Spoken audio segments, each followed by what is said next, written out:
Haleluya, shalom Bapak Ibu sekalian, jemaat yang saya kasih dalam nama Tuhan Yesus Kristus, dan juga teman-teman sahabat-sahabat yang ikut di dalam ibadah melalui live streaming ini.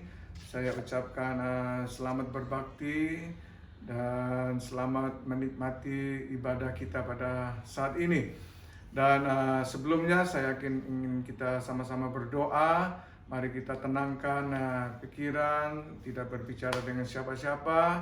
Kita datang kepada Tuhan untuk berdoa kepada Dia. Bapa Surgawi yang kami sembah dalam nama Tuhan Yesus Kristus, kami bersyukur dan berterima kasih kalau pada saat ini Tuhan kami kembali datang kepadamu, menaikkan syukur kami kepadamu karena kami boleh berjumpa dengan jemaat dan teman-teman sahabat semuanya melalui live streaming ini Tuhan.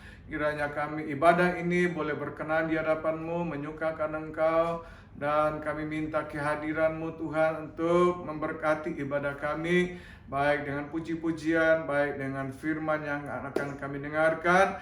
Karena Tuhan, karena kami tahu bahwa tanpa Engkau Tuhan, kami tidak bisa berbuat apa-apa. Saat-saat seperti ini kami sedang memerlukan Engkau Tuhan. Oleh sebab itu kami datang dengan rendah hati di hadapan-Mu, berdoa dan mencari wajah-Mu, dan kiranya Engkau mendengar dan menjawab doa kami. Terima kasih Bapa, baik yang berbicara, yang menyampaikan firman-Mu, dan juga jemaat yang mendengarkan, semuanya kami diberkati oleh ibadah pada saat ini. Di dalam nama Yesus Kristus. Haleluya, amin, amin. Mari jemaat, sebelum kita akan mendengarkan firman Tuhan, kita akan mengawali dulu dengan sebuah pujian yang saya beri judul Bapa di dalam surga. Dan saudara yang tahu bisa bersama-sama dengan saya untuk menyanyikan lagu ini.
Bapak Ibu, kita baca dari Alkitab Ya, Bapak silakan ambil Alkitab kita semuanya. Kita baca dari Lukas 24 ayat yang pertama sampai ayat yang ke-12. Ini cerita di mana tentang penampakan Yesus ya kepada murid-muridnya.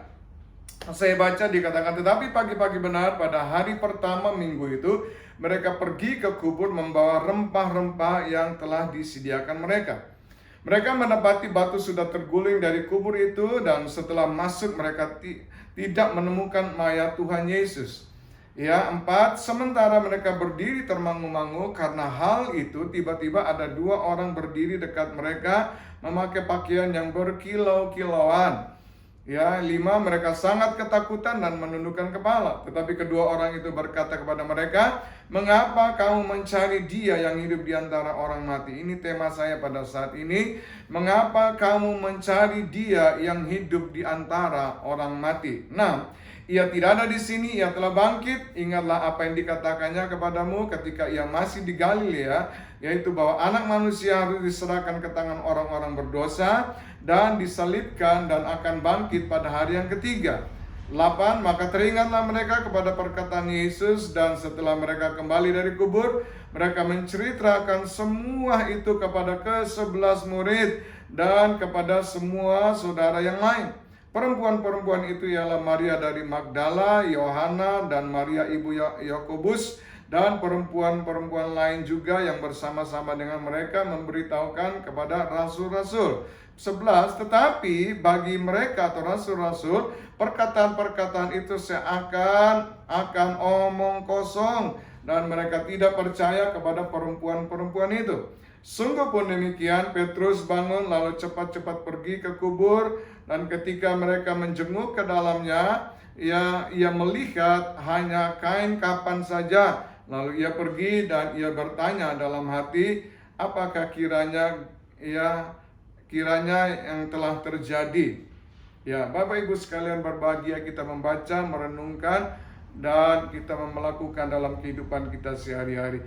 Kita melihat pada hari yang ketiga, dikatakan pagi-pagi benar, dikatakan hari ini adalah hari yang ketiga ketika Yesus mati hari Jumat, dan hari Minggu ini hari yang ketiga. Ya, Bapak Ibu sekalian, selama Yesus sebelum kembali ke surga, 40 hari dia berada bersama murid-murid, dan ada 10 kali Yesus menampakkan diri. Nanti dalam hari minggu-minggu berikutnya kita akan coba membahas tentang penampakan Yesus kepada murid-murid, karena saya melihat bahwa ada banyak hal-hal yang baik untuk kita merenungkan ya sebagai jemaat atau sebagai murid-murid Tuhan. Oke, kita kembali di dalam tema kita ayat yang ke-5b, mengapa kamu mencari Dia yang hidup di antara orang mati? Ya, mencari ini hal yang tidak ada seorang pun yang tidak melakukan. Sejak kita lahir sebagai bayi, kita menangis, merengek, mencari apa? Cari susu, cari makan, cari minum. Dan kemudian kita mulai sudah bisa bersekolah. Kita sekolah dari TK, playgroup, SD, SMP, SMA, universitas. Kita cari apa? Cari ilmu. Setelah mencari ilmu, kita cari apa? Cari kerjaan. Nah, sudah punya kerjaan, punya ilmu, kita cari apa? Cari pasangan hidup. Ya, kita berkata hati-hati, jangan salah mencari jodoh. Kalau kita salah mencari jodoh, Alkitab berkata kita akan mengalami kesusahan dalam seumur hidup kita. Tetapi kita mencari jodoh yang sepadan, saya percaya pasti kita akan mengalami kebahagiaan seperti yang firman Allah janjikan. Dan kemudian setelah menikah, kita mencari apa? Cari anak. Dan demikian lagi, anak kita nanti akan terus seperti kita lagi, kita naik terus jadi kakek nenek dan sebagainya. Demikianlah siklus hidup manusia. Nah, kembali kepada firman Tuhan, kita melihat ada 2 rombongan orang yang mencari Yesus. Yang pertama yang diwakili oleh ibu-ibu dalam ayat yang ke-10, dikatakan ada Maria, ada dari Magdala, ada Yohana, ada Maria ibu Yakobus. Dan rombongan kedua dari bapak-bapak yaitu Petrus bersama teman-temannya. Nah, kita melihat bahwa tidak ada alasan apapun yang dipakai untuk menjelaskan mengapa kubur itu kosong. Ya, karena di dalam cerita ini dikatakan bahwa dalam sejarah dikatakan ada lebih banyak, ada sekitar 80 orang tentara Romawi yang menjaga Yesus, yang menjaga kuburannya Yesus. Jadi hal yang tidak mungkin Bapak Ibu kalau mayat Yesus itu dicuri oleh orang lain.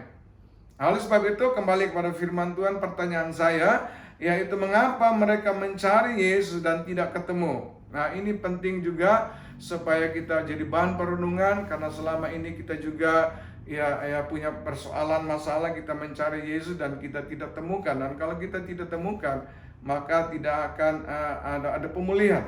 Ya, bagi kaum ibu dikatakan yang pertama, mereka mendengar firman Tuhan tetapi tidak merenungkan. Nah, ini penyebab yang pertama kenapa mereka mencari Yesus dan tidak ketemu, karena mereka mendengar firman Tuhan dan tidak merenungkan. Ayat yang ke-6 dikatakan, kata dua malaikat, ia tidak ada di sini, ia telah bangkit. Ingatlah, lupakah engkau, tidakkah engkau renungkan? Nah, itu artinya apa yang dikatakan kepadamu?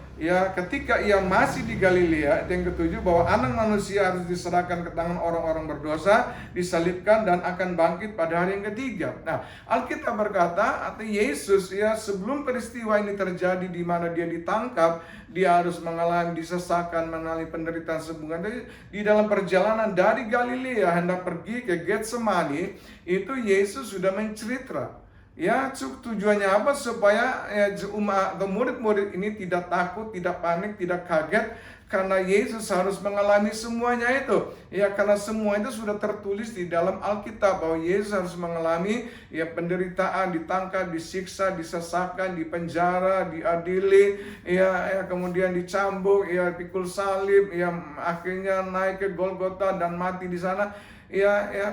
Itu semuanya sudah tertulis dalam firman Tuhan. Jadi kita melihat bahwa kenapa mereka mendengar dan tidak merenungkan, saudara. Ini penting sekali. Dalam Hosea 4:6 dikatakan, umatku binasa karena tidak mengenal Allah. Bahasa Inggris berkatakan, umatku binasa karena kurang pengetahuan. Jadi kita melihat Bapak Ibu, kalau kita mendengar firman Tuhan, marilah kita renungkan, supaya kita tidak salah bertindak. Nah, kembali dalam firman Tuhan, dalam ayat pertama sampai ayat yang ketiga dikatakan, pagi-pagi benar, ibu-ibu itu mereka membawa rempah-rempah, pingin merempai Yesus, atau pingin merempai atau membalsami, balsam, saudaraku, tubuh Yesus. Tetapi ketika mereka sampai di kubur, mereka tidak menemukan apa-apa, hanya menemukan kain kapan saja. Nah, kita melihat bahwa rempah-rempah itu gambaran daripada beban, persoalan, masalah kita. Kalau sekali lagi kita mencari Yesus dan kita tidak temukan, maka beban, persoalan, masalah kita akan bawa pulang, kita akan bawa pulang lagi.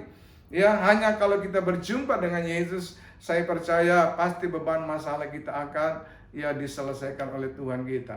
Nah, kita melihat bahwa jangan juga kita berkata bahwa wah, ini sudah terlambat, nasi sudah jadi bubur. Jangan juga kita berkata rumah tanggaku sudah tidak bisa diselamatkan. Jangan kita berkata hutangku sudah nggak bisa bayar. Jangan kita berkata piutangku sudah tidak bisa kembalikan.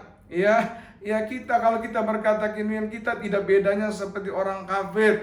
Artinya orang yang sepertinya orang percaya, tetapi mereka tidak mengerti arti kebangkitan Yesus. Mereka tidak mengenal kuasa kebangkitan Kristus.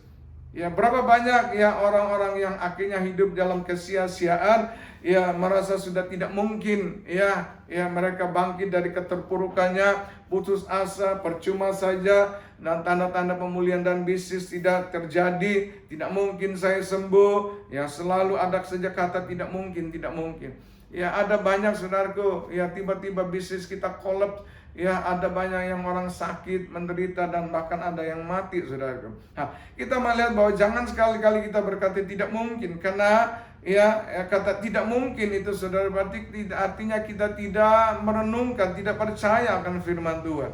Karena dalam Tuhan ada pengharapan, karena di dalam Tuhan pasti ada jalan keluar. Ingat, Bapak Ibu sekalian, bahwa kematian Yesus sudah kalahkan melalui kebangkitannya. Kalau kematian saja Yesus sudah kalahkan, apa arti persoalan masalah kita? Apa arti bisnis dan masalah yang kita hadapi? Karena di hadapan Tuhan semuanya mungkin. Sebab apa? Seperti lagu ini. Yesus hidup pada hari esok,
hidup, ya maka segala sesuatunya mungkin bagi kita.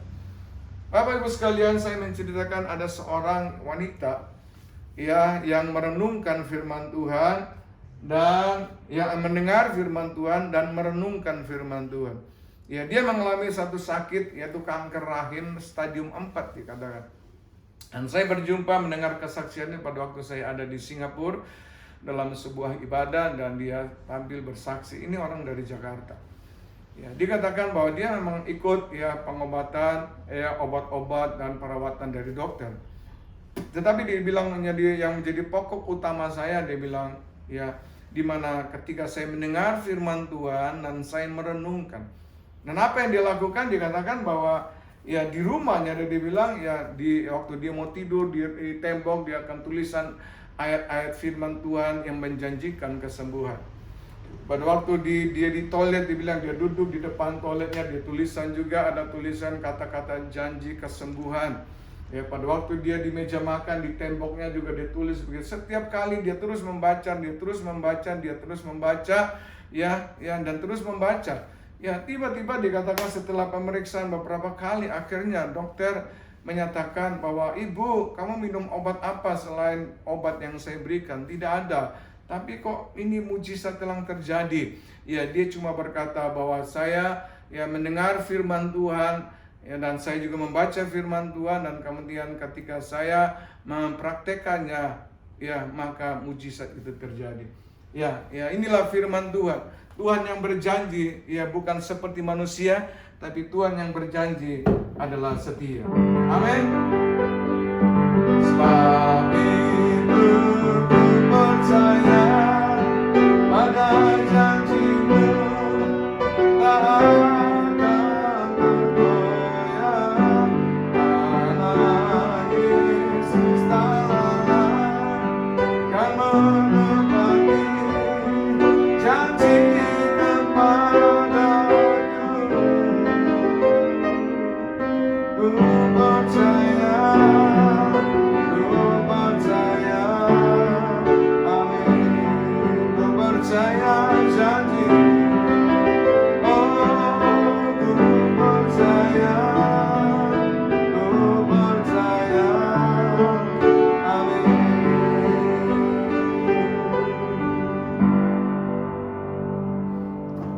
Yang pertama dikatakan mendengar firman Tuhan dan merenungkan.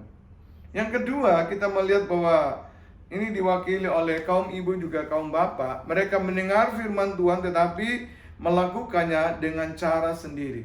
Nah, ini juga sering terjadi Bapak Ibu. Ya, mereka mencari Yesus di mana? Mereka mencari Yesus di kuburan. Ada berapa banyak Bapak Ibu kita yang terus mendengar firman Tuhan, mendengar firman Tuhan, tetapi kita ketika pulang kita menghadapi persoalan hari-hari kita, apakah kita mempraktikkan firman Tuhan? Kita tidak beda seperti ya murid-murid Tuhan. Ya, ketika mengalami masalah, kita memakai cara kita sendiri, kita memakai otak kemampuan kita. Ya, yang kita melihat bahwa ya mereka ya pergi ke kubur mencari Yesus. Ya, ada berapa banyak orang Kristen masih mencari jawaban-jawaban pertolongan di kuburan. Mereka mencari jawaban pertolongan di patung, di pohon-pohon atau di gunung. Ya, jangan kita mencari pertolongan yang salah Bapak Ibu sekalian, karena mengingatkan akan lebih buruk yang terjadi. Lukas 6 ayat 49 dikatakan, akan tetapi barang siapa mendengar perkataanku tetapi tidak melakukannya atau melakukan dengan caranya sendiri, ia sama seperti seorang yang mendirikan rumah di atas tanah tanpa dasar. Dan jika banjir melanda rumah itu, segeralah rubuh dan hebatlah kerusakannya. Ya, saya saksi saja Bapak Ibu, ada seorang wanita dari luar pulau, ya bukan jemaat saya, tetapi ada seseorang yang memperkenalkan, ya ternyata dia dalam keadaan yang sudah sakit. Ya, saya mulai berdatang dan bertanya, kenapa? Bolehkah cerita? Dia mulai bercerita, dikatakan, Pak, saya seorang businesswoman yang mengerjakan korden-korden dan banyak sekali yang dari hotel-hotel, bahkan hotel berbintang 5 yang mengambil hasil ya kerjaan saya. Dikatakan bahwa satu kali ketika akhirnya saya menikah, dan ketika saya menyuruh suami saya untuk mengantar barang, untuk mengantar barang-barang dan sebagainya, Dan ternyata suami saya kecantol dengan wewe gombel. Ya, kecantol dengan wewe gombel, Bapak Ibu. Nah, kita melihat bahwa sebenarnya atau seharusnya ketika wanita ini mendengar ya peristiwa ini terjadi, ya dia katakan dia tidak melakukan dengan caranya sendiri tetapi mencari Tuhan. Tetapi kita melihat bahwa dia melakukan dengan caranya sendiri. Dia pergi kemana? Dia pergi ke paranormal, padahal orang Kristen. Ya cari, tanya pada dia, Pak, tolong saya dipasang susu. Dikatakan tujuannya supaya apa? Supaya saya seperti awalnya lagi, seperti anak remaja. Ya wajah saya bisa dilihat suami saya seperti cingklong lagi bersinar wajah saya sampai akhirnya dia kembali. Setelah dipasang susu, Bapak Ibu, ya ternyata suaminya tidak berubah. Ya dia ternyata bahkan akhirnya dia kecantol dengan pria yang lain. Pria yang lain yang tertarik kepada dia. Akhirnya saking jengkel dan marahnya dia, saudara, dia nikah dengan pria ini. Ya, dia pindah rumahnya sendiri, dia beli rumah sendiri, dan kita melihat bahwa seperti biasa juga dia bekerja lagi, dan akhirnya suaminya disuruh pergi mengantar dan sebagainya. Ternyata ya kejadian kedua terjadi di mana suaminya kecantol lagi dengan wewe gombel, dengan wanita yang lain. Wah, akhirnya dia marah sekali pada suaminya ini. Dia mau mengusir suaminya keluar dari rumahnya. Justru suaminya yang mengusir dia. Karena apa? Memang dia yang beli, tetapi ya ternyata sertifikat rumah itu dipegang oleh suaminya. Dan akhirnya di pengadilan suaminya yang menang. Dan akhirnya wanita ini dengan hancur hatinya, ya sudah kehilangan hartanya, kehilangan cintanya 2 kali dan sebagainya. Akhirnya dengan kesedihan yang demikian dia jatuh sakit, Bapak Ibu. Ya, dan akibat daripada kesakitan, Bapak Ibu, dia tidak lagi bisa bekerja, jatuh miskin dan sebagainya. Saya nggak tahu lagi gimana ceritanya. Saya percaya akhirnya dia kena penyakit lupus, ya, yang sangat menderita. Kita melihat Bapak Ibu juga sekalian, ya ketika kita melihat peristiwa yang lagi viral hari-hari ini, itu COVID-19 adalah seperti sebuah monster. Ya ketika di Cina, Wuhan, ya mendengar, kita seluruh dunia mendengar bahwa Wuhan telah terjadi ya serangan COVID yang luar biasa, penyebarannya begitu cepat dan begitu ribuan orang mati. Dan kita melihat ada banyak negara-negara yang santai saja, yang tidak memperdulikan hidup dan mengerumpi, ya berfoya-foya hidup dalam kesenangan, pesta dan sebagainya. Dan kita melihat bahwa negara-negara itu siapa, saudara? Itu ya negara-negara kita melihat seperti Inggris, Italia, Amerika. Ya, dan hari ini kita mendengar, tadi pagi saya mendengar lagi dikatakan Inggris kemarin itu ada sekitar 900 orang yang mati. Ya, Italia pula juga, ya Amerika juga 800, 900 setiap hari orang yang meninggal. Ya, kenapa Bapak Ibu sekalian? Ya, disebabkan karena mereka mendengar, ya tetapi mereka melakukan dengan cara sendiri. Mereka mendengar tetapi tidak belajar mentaati. Ya, oleh sebab itu kita sebagai orang yang percaya, dan pemerintah di bumi ini adalah perwakilan Allah di surga. Oleh sebab itu apa yang dikatakan pemerintah, kalau kita jangan keluar, sebaiknya kita tetap aja di rumah. Ya, kalaupun kita keluar karena hal-hal yang sangat penting, memakai masker, memakai sarung tangan dan sebagainya. Ya, kita melihat bahwa Yakobus 1 ayat 25 dengan tetapi barang siapa meneliti hukum yang sempurna, yaitu hukum yang memerdekakan orang dan bertekun di dalamnya, jadi bukan hanya mendengar untuk melupakannya, tetapi sungguh-sungguh melakukannya, ia berbahagia oleh perbuatannya. Ya, Bapak Ibu sekalian, bahwa saya ingin bersaksi bahwa ada juga seorang teman di Jakarta. Ketika seorang bisnis yang saya berjumpa dengan dia sedang bersenang-senang, berapi-api dengan Tuhan. Dia bilang, Pak Robert, pokoknya kalau ada pelayanan, pekerjaan apapun juga saya tinggal. Wow, saya bilang, ya kebetulan, saya bilang, ujian langsung terjadi. Ya, minggu depan saya ada pelayanan di Jogja. Ya, apakah engkau mau ikut? Wah, kaget dia. Loh, katanya mau ikut. Ya, sekarang kok kaget. Ntar dulu, maksudnya ya dibilang saya sedang ikut tender dengan pemerintahan ini, tender memasang alat-alat di perkantoran sejumlah itu 20 miliar. Dia bilang izinkan saya berdoa dulu, dia bilang besok saya kasih jawaban. Saya katakan welcome. Akhirnya singkat cerita besok dia kasih jawaban. Dia bilang, Pak, saya siap berangkat. Saya yang kaget, saudaraku. Saya bilang, Pak, gimana yang 20 miliar? Saya sudah telepon dan sudah beritahukan kepada pimpinan, ya pemerintah. Saya bilang, maaf, saya tidak ikut. Ya serahkan aja kepada tender-tender yang lain bisa mengikut karena saya sudah janji ya untuk melayani Tuhan. Oke, singkat cerita dia berangkat. Ya Jumat kita sampai sana KKR, dia juga ya nyampaikan firman. Sabtu juga dia khotbah, saya khotbah lagi, Minggu lagi kita khotbah masing-masingnya, dan hari Seninnya rencana mau pulang Bapak Ibu. Tetapi pagi-pagi dia datang di kamar saya, dia gedor, dia katakan, Pak Robert, saya dapat berita. Saya kaget. Iya, berita apa? Saya katakan, ya ternyata pemerintah menelpon saya memberitahukan bahwa tender ini ditunda. Alasannya kenapa? Karena banyak dari yang mengikut tender ini surat-suratnya tidak komplit. Ya, akhirnya dibilang, baik Pak, hari ini hari Senin saya akan pulang dan saya akan kumpulkan seluruh karyawan saya dan saya akan ikuti kembali tender ini. Dan kemudian dia buat tender semuanya, dan akhirnya hari Senin atau Selasa itu dia memasukkan penawaran, dan hari Rabu itu mereka dipanggil semuanya untuk mengetahui siapa yang pemenang tender itu. Singkat cerita akhirnya hari Rabu itu yang menang ini adalah teman saya. Bapak Ibu sekalian, ya Alkitab berkata, ya carilah dulu, ya kita mendengar firman Tuhan, kita harus sungguh-sungguh melakukan firman Tuhan.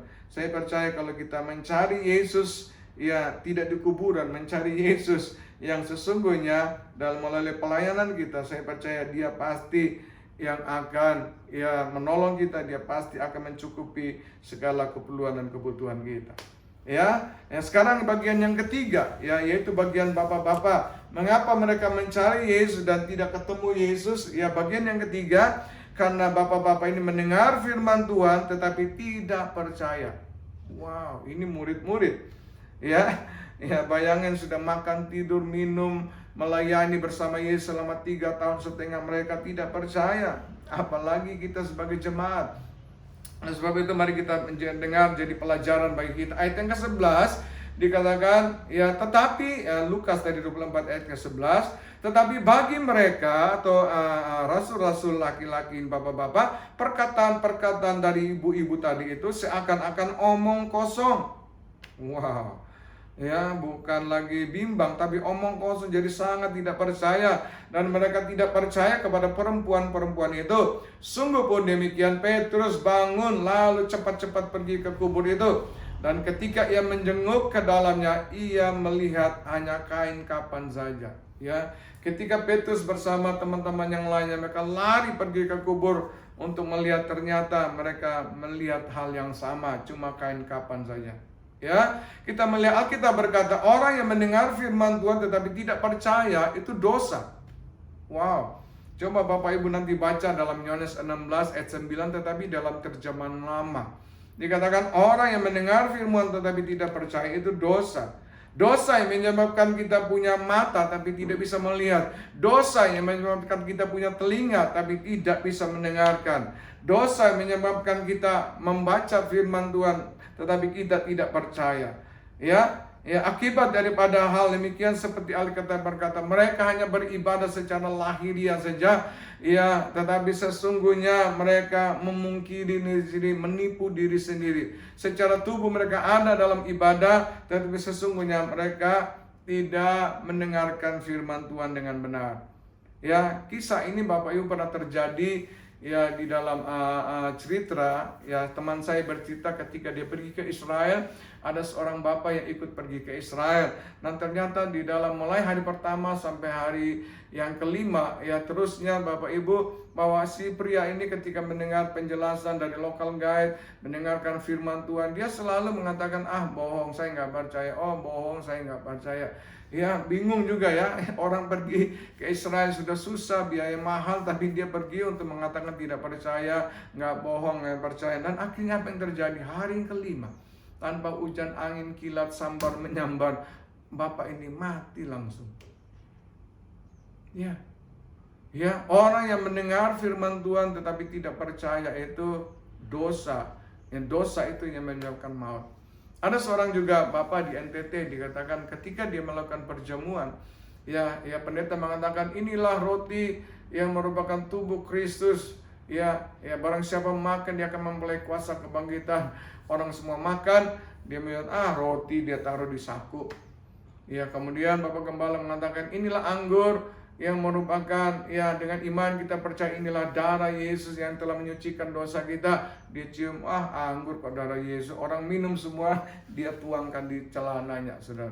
Dan kemudian setelah beberapa saat kemudian Bapak ini mulai terasa, saudara, kok ada bau-bau yang tidak biasa.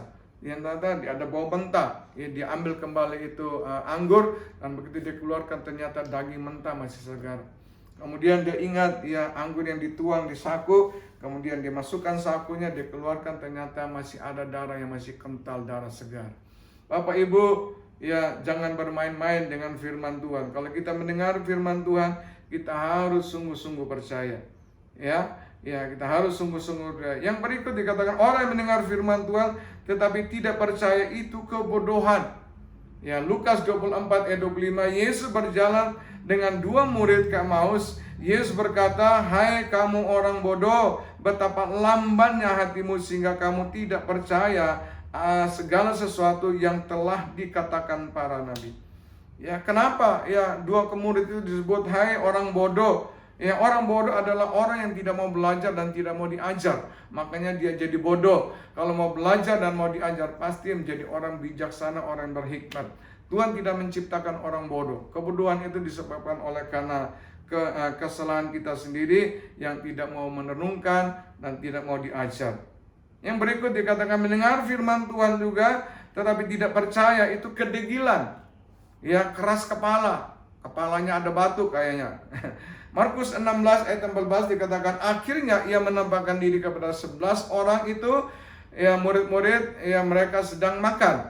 Dan Yesus mencela ketidakpercayaan dan kedegilan hati mereka. Oleh karena mereka tidak percaya kepada orang-orang yang telah mereka lihat, yang telah melihat dia yang sudah bangkit itu.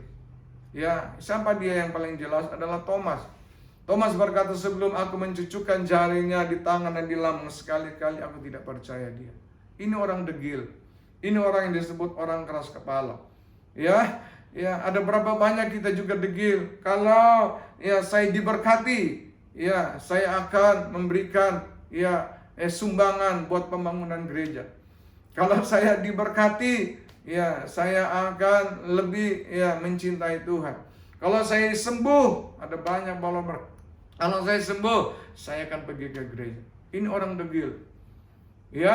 Tetapi kalau orang yang sungguh-sungguh percaya, saudaraku, seperti Daud berkata, atau pemazmur berkata dalam Mazmur 37 ayat 25, dikatakan dahulu aku muda, sekarang telah menjadi tua, tetapi tidak pernah aku lihat orang benar ditinggalkan atau anak cucunya meminta-minta roti. Tiap hari ia menaruh belas kasihan dan memberi pinjaman, dan anak cucunya menjadi berkat. Ini ayat ini saya masukkan di dalam lagu yang di album saya, itu Berkat Anak Cucu. Pertanyaannya, siapakah orang benar? Kita melihat bahwa orang benar ini dikatakan sampai anak cucunya tidak akan minta-minta. Siapakah orang benar? Orang benar orang yang mendengar dan merenungkan firman Tuhan. Siapakah orang benar? Orang benar adalah orang yang mendengar dan melakukan firman Tuhan. Siapakah orang benar? Orang benar adalah orang yang mendengar dan percaya firman Tuhan, dan kalau dia berbicara, apa yang dia katakan?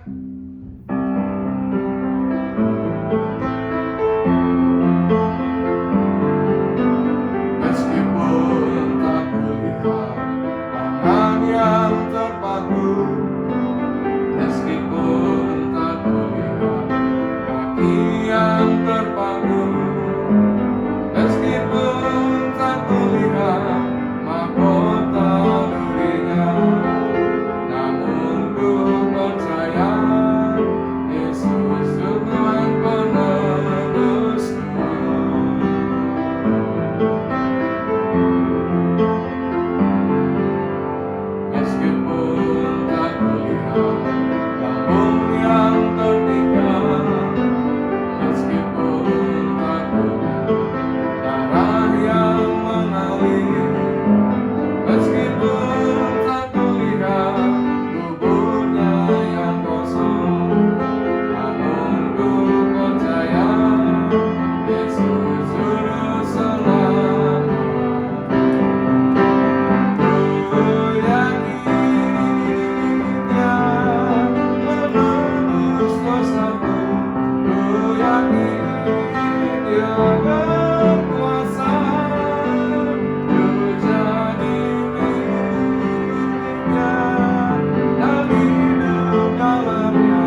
Haleluya, haleluya, haleluya.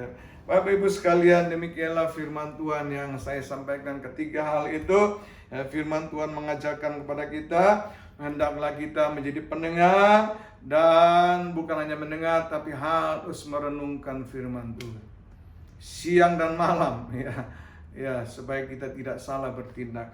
Yang kedua, Alkitab juga mengajarkan pada kita pada saat ini kita harus mendengar firman Tuhan dan jadilah pelaku-pelaku firman Tuhan. Dan yang ketiga, kita harus mendengar firman Tuhan dan harus sungguh-sungguh percaya dan memperkatakan firman Tuhan. Mari kita berdoa Bapak Ibu sekalian.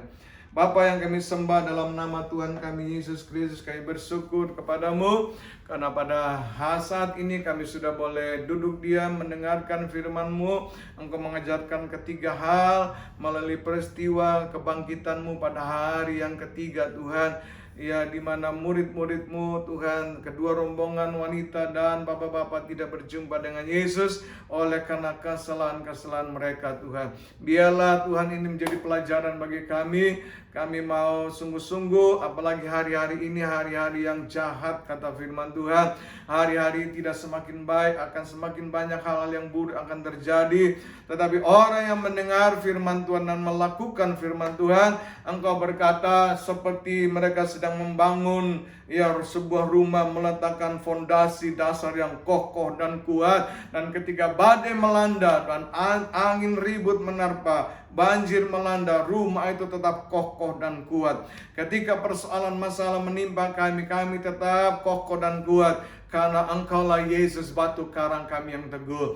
Kami percaya pada saat ini kami mau membuang segala ketakutan kami. Kami mau membuang segala keraguan kami. Tetapi kami mau fokus Tuhan kepada firman-Mu. Kami mau fokus kepada hadirat-Mu. Kami mau fokus dalam penyembahan-Mu senantiasa. Kami mau fokus Tuhan dalam pengurapan-Mu senantiasa. Karena itulah yang menjanjikan kemenangan demi kemenangan bagi kami. Terima kasih Tuhan. Terpujilah Engkau Allah yang memberkati kami semuanya. Di dalam nama Yesus Kristus semua yang diberkati katakan amin, amin, amin. Puji Tuhan Bapak Ibu sekalian, bahwa kita akan melakukan terus setiap hari Minggu selama pemerintah masih belum mengizinkan kita beribadah secara bersama. Kita akan terus melakukan live streaming setiap Minggu jam 5 sore. Ya, Bapak Ibu kalau punya masalah, silakan Bapak Ibu bisa mengirimkannya melalui Facebook lah, di IG lah, atau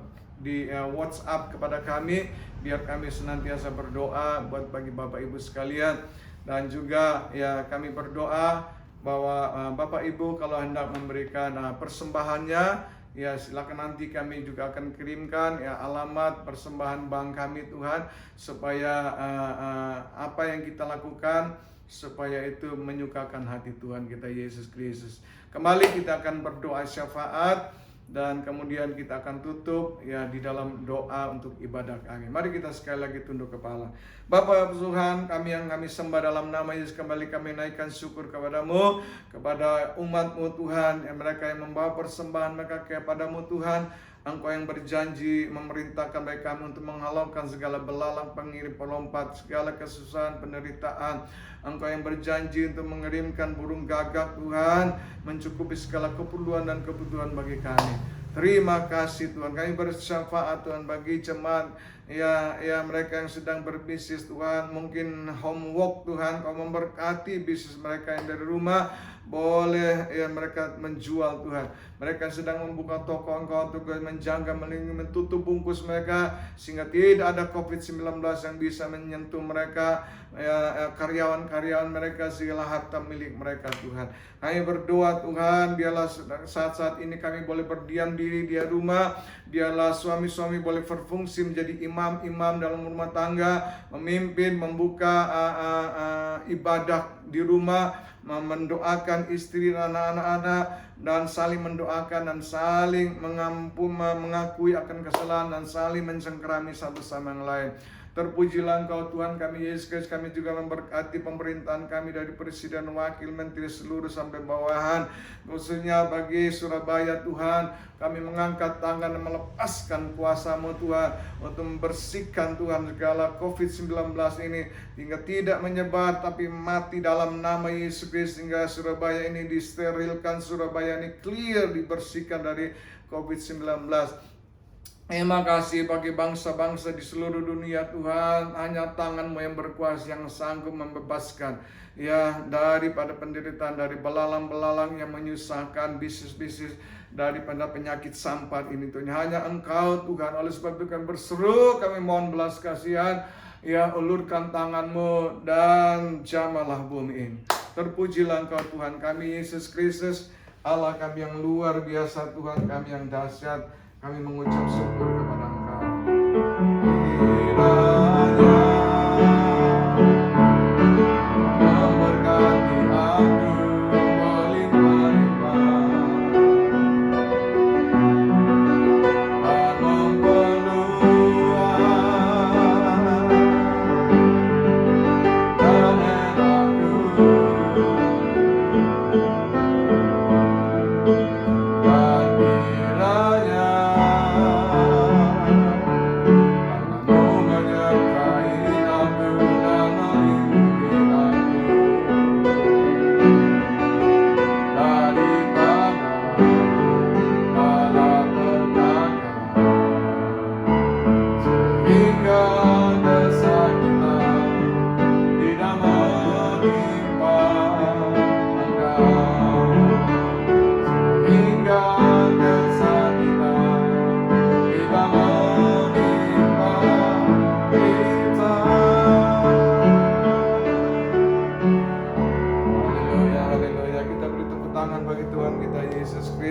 dan mari angkat kedua tangan-Mu Bapa. Dan pada akhirnya Tuhan, kami hamba mengangkat tangan-Mu, melepaskan berkat Tuhan.